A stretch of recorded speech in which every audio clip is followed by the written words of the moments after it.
Parfait, parfait. Alors, démarrez pas le chrono, hein, j'ai le temps de dire merci, bonjour. Alors, ça va très très bien, parce que c'est vrai que, comme le dit Christophe, voilà, la qualité de l'accueil, elle est sublime, et la chaleur humaine qu'il y a ici, c'est irremplaçable, et ça nous touche beaucoup. Voilà, et maintenant vous pouvez démarrer le chrono. Alors, sauf que j'ai modifié un tout petit peu le titre, hein, et ce dont je voudrais vous parler, c'est concernant le rétrécissement aortique serré, faut-il attendre, mais surtout provoquer les symptômes?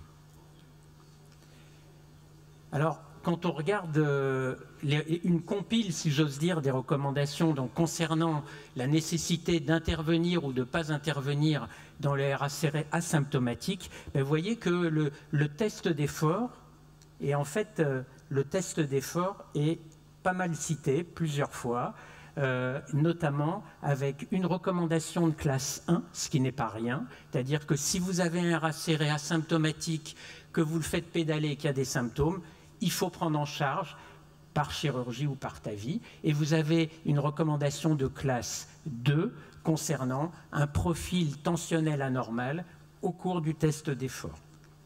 Alors pourquoi? On sait depuis très longtemps, hein, il y a beaucoup de papiers qui donnent la valeur diagnostique de ce test d'effort. Et en particulier, une chose qu'il faut bien comprendre, c'est que alors que le patient se présente totalement asymptomatique, il va avoir un test d'effort anormal, soit des symptômes, soit un profil tensionnel, soit d'autres choses. Et vous voyez qu'il y a un pourcentage d'anomalies sur ces papiers un peu anciens qui est tout à fait important. Et puis, il y a une valeur pronostique qui est que, grosso modo, vous avez un test d'effort normal, vous êtes peinard pendant 1 an, vous avez un test d'effort anormal, vous avez un vrai risque de mort subite. Alors, malgré tout, on a essayé, nous, donc sur une série de patients qu'on a fait à Saint-Augustin, hein, donc 447 patients qui nous sont adressés pour un RA serré asymptomatique par le cardiologue traitant. Donc on a essayé justement de faire systématiquement une écho d'effort avant de prendre une décision, soit de surveiller, soit d'opérer. Et on a eu des résultats tout à fait comparables, c'est-à-dire qu'on a un gros tiers des patients qui ont, alors qu'ils sont asymptomatiques, une écho d'effort positive. Et cette écho d'effort positive, elle se décline sur 3 modes. Un test qui est interrompu avant les 85% de la FMT, un profil tensionnel anormal et une dysfonction VG. Donc, vous voyez, concrètement, ça veut dire que pour 2 tiers, la positivité est celle d'un test d'effort simple, les symptômes ou la tension, et pour 1 tiers, on avait des positivités liées à la modalité échographie, c'est-à-dire à la dysfonction ventriculaire gauche. Donc, avec tout ça, on devrait se dire qu'il n'y a pas de problème, tout le monde a un test d'effort. Et quand on regarde la littérature, que ce soit des papiers de gros centres, des papiers de gens prestigieux, des papiers d'essais randomisés, eh bien vous voyez qu'il y a une minorité des patients qui sont testés à l'effort.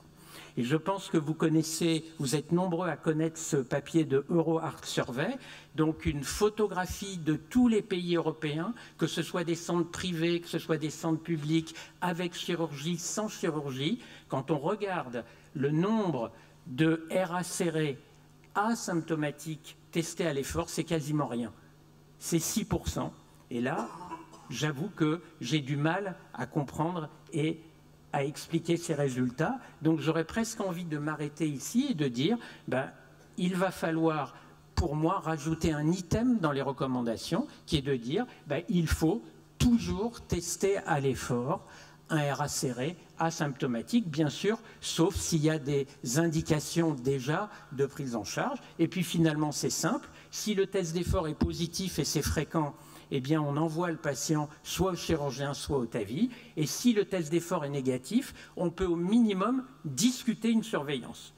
Mais là, vous me trouvez un petit peu gentillet, hein, et je pense que le combat, il est déjà perdu. C'est déjà un combat d'arrière-garde. Et pour des tas de raisons, hein, le RVAO, qu'il soit chirurgical ou TAVI, c'est déjà en train d'être le standard, bien sûr chez les symptomatiques, mais aussi chez les asymptomatiques. Et Christophe vient de brillamment vous démontrer qu'on se pose la question du RA moyennement serré. Donc vous imaginez bien que le RA serré, quelle que soit la présence ou non de symptômes, c'est déjà plié. Ensuite, il y a une résistance tenace au test d'effort. On a été traumatisé, on nous a dit vous allez tuer les malades quand vous faites un test d'effort. C'était peut-être un tout petit peu vrai chez les symptomatiques, ça n'a jamais été vrai chez les asymptomatiques. Et puis on nous dit de toute façon les vieux, ils ne peuvent pas pédaler, l'effort ça ne sert à rien. Et plus sérieusement et de façon plus importante, on a aujourd'hui, de façon très claire dans beaucoup de papiers, une importante mortalité du RA asymptomatique non opéré. Vous avez une mortalité subite qui est importante dans les essais randomisés. Et puis, il y a des papiers qui s'intéressent notamment à ce qu'on appelle le staging, qui montrent, avant l'éventuelle chirurgie, des mortalités tout à fait importantes, notamment sur un suivi médian de 3 ans. Alors, quand on regarde les essais rétrospectifs, pronostiques, il y a 2 choses qui frappent. La première, c'est qu'ils disent tous la même chose. Si vous opérez les patients, eh ben, la mortalité est moins forte que si vous les surveillez. Mais ce qui frappe aussi, c'est que vous n'avez jamais de test d'effort, ou quasiment jamais, à l'inclusion, et strictement jamais de test d'effort itératif. Alors, le staging, c'est quoi? C'est une idée de Philippe Pibaro, si je ne me trompe pas, donc appliquée à des RA symptomatiques, reprise ici par l'équipe de Christophe, donc sur des RA asymptomatiques. Hein, l'idée, elle est, il compare souvent ça à un cancer. Hein, le RA serré est une tumeur, et avant que la tumeur métastase, il faut s'en occuper. Et c'est quoi les métastases? Ça serait la dysfonction ventriculaire gauche, systolique ou diastolique, la présence d'une IM sévère, par exemple, ou d'un cœur droit pathologique. Et quand vous regardez les courbes de survie, vous voyez qu'il y a des quantités de décès extrêmement importantes et qui font plutôt peur. Alors après, on peut discuter. Il y a quand même dans cette série des faux asymptomatiques. Hein. Il y a des patients qui sont NYHA2. Et puis, je vous avoue que j'ai du mal à considérer comme asymptomatiques des patients qui ont une PAP systolique à plus de 60 ou qui ont des pressions de remplissage élevées. Au minimum, je pense que ces patients-là, si on les teste à l'effort, ils vont évidemment être positifs. Mais là encore, dans ce papier, il y a pas beaucoup de tests d'effort, il y a une minorité de tests d'effort réalisés. Alors vous allez me dire, ok, ça c'est la vraie vie, mais on va passer aux essais randomisés, absolument parfait le design, hein, parce que regardez, en plus, vous avez des mortalités opératoires dont tout chirurgien va rêver, hein, 0% de mortalité. Et puis, par contre, regardez ces morts subites dans le bras suivi. Donc, le bras non opéré, vous avez des morts subites jusqu'à un peu moins de 3% par an. Et là, quand on regarde, je suis choqué de voir que dans Recovery, si on regarde bien, il y a seulement 17% des patients qui ont été testés à l'effort. Il faut qu'on se comprenne. Je vais vous dire quelque chose qui me paraît important. Ça veut donc dire qu'il y a beaucoup de patients qui n'ont jamais été testés à l'effort. Vous avez compris qu'au moins 1 sur 3 est un faux asymptomatique. Et donc, il aurait dû être pris en charge chirurgicalement, mais là, il est dans un bras suivi.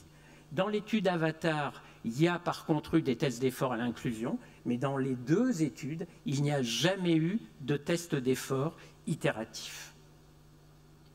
Alors, si je reprends les patients qu'on a fait très rapidement, donc je vous ai dit, il y en a un gros tiers qui a été proposé d'emblée au remplacement valvulaire parce que l'écho d'effort était anormal. Et puis ensuite, on a suivi un peu moins de 200 patients avec des échos d'effort itératifs. Et comment on les a suivis? Eh bien, en essayant de s'adapter à la vraie vie, c'est-à-dire si le patient à qui on recommande évidemment chaudement de nous signaler s'il a des symptômes immédiatement, donc si le patient n'a pas de symptômes, si le cardiologue traitant ne trouve pas de signe de gravité et si notre écho d'effort est normal, eh ben on propose un suivi. Et on a comme ça évalué 200 patients à qui on a fait en moyenne 3 échos d'effort, avec, vous voyez, un intervalle entre 1 an et 1 an et demi entre chaque écho d'effort. Et ce qui nous a paru très utile et intéressant, c'est que d'abord, on n'a eu strictement aucune complication pendant les tests d'effort, et qu'ensuite, à chaque nouvelle série d'écho d'effort, on a retrouvé des positivités. Le patient qui était négatif la veille, l'année d'avant sur une écho d'effort, peut se positiver un an après, et ça a été dans notre série le cas sur la moitié des patients qu'on a donc adressé évidemment au RVAO quand le test était positif. Et puis, dans cette étude, il y a eu un tiers des patients qui, eux, étaient adressés au RVAO, soit parce que tout d'un coup, ils décrivaient des symptômes, soit parce que le cardiologue traitant le souhaitait. On a pu comme ça différer le RVAO par rapport au moment où le patient nous a été adressé, en moyenne de 3 ans. Et nos résultats, c'est des vrais résultats. Nous n'avons eu 0 décès. 0 décès cardiovasculaire, 0 mort subite pendant la totalité du suivi. Alors, quelques petites précisions pratiques, mais qui me paraissent importantes. Quand on compare nos résultats à la littérature, dans la littérature, on vous dit plus de 70 ans, très mauvaise spécificité du test d'effort. Nos patients, ils ont 76 ans en moyenne. On nous dit, les vieux, ils ne savent pas pédaler. Le protocole habituel, c'est 25 watts 3 minutes. 25 watts 3 minutes, vous avez beaucoup de personnes âgées qui ne pourront pas les faire. Faites du 10 watts minute, n'inclinez pas la table et vous arriverez assez souvent à les amener à la fréquence maximale théorique. Les critères tensionnels dans les recommandations, c'est chute tensionnelle de moins 10, voire de moins 20 entre le repos et l'effort. Ça, dans la vraie vie, ça n'existe pas. Saïd l'avait très bien montré, moins d'1% des gens ont ce profil, on a exactement les mêmes résultats. On n'a pas de patients dits asymptomatiques qui vont chuter de moins 20, et nous avons utilisé des critères différents, bien sûr la chute, mais l'absence de montée, en la définissant avec une montée inférieure à 20 mm de mercure, comme ça a été démontré dans beaucoup de papiers, nous a servi pour surveiller nos patients. Et je vous redis, la différence entre la littérature et nos résultats, j'ai beau chercher, c'est la réalisation ou non de tests d'effort. Nous avons 100% de nos patients chez qui des tests d'effort ont été réalisés à l'inclusion, puis chaque année, alors que vous regardez dans la littérature, je ne sais pas pourquoi, j'espère qu'on pourra en discuter, c'est le grand désert, alors que je vous rappelle que les recommandations que j'adore, vous le savez, eh ben, stipulent beaucoup ce test d'effort. Alors pourquoi ça pourrait avoir un intérêt d'attendre? On ne va pas faire un topo là-dessus, mais je vous donne quand même deux plaques. Ça, c'est les statistiques 2016 aux États-Unis, presque 100 000 patients, tous les patients qui ont eu ou RVAO ou TAVI. La mortalité ou la morbidité très grave, c'est quand même 6%. Ce n'est pas totalement rien. Donc, j'ai envie de dire, envoyez-les quand c'est vraiment nécessaire. La deuxième chose, c'est que même dans des centres prestigieux américains où les ressources ne manquent pas, vous voyez qu'un tiers des RACR symptomatiques sont mal pris en charge. Alors, il y a plusieurs raisons, dont l'accès aux spécialistes.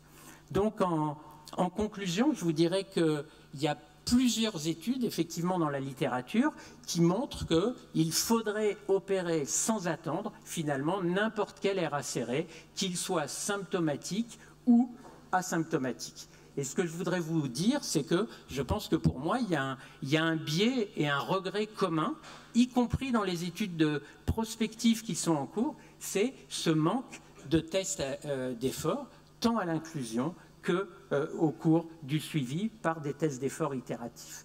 Donc, la petite étude que nous avons faite nous prouve plusieurs choses pour nous, et c'est vraiment notre habitude depuis maintenant une dizaine d'années. Évidemment, le test d'effort, je vous le redis, il est sans danger, il est faisable chez les gens âgés à condition d'adapter un petit peu le protocole. Ça va avoir deux vertus. La vertu d'être interventionniste, ce n'est pas simplement pour ne pas intervenir. Dans un tiers des cas, vous allez très rapidement amener le patient chez le chirurgien ou au TAVI. Et puis dans les autres cas, eh bien, je pense qu'à condition de répéter les tests d'effort au cours du suivi, on peut suivre les patients avec une bonne sécurité.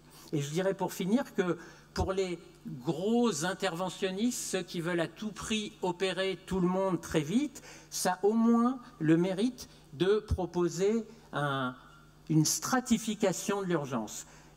les patients qui ont un RH serré spontanément symptomatiques, évidemment qu'ils sont urgents, évidemment vous n'allez pas leur faire de test d'effort. Ils sont beaucoup plus urgents que les patients qui ont un RH serré asymptomatique avec un test d'effort positif, et ils sont assurément bien plus urgents que des patients qui ont un RH serré asymptomatique avec un test d'effort normal négatif. Je vous remercie.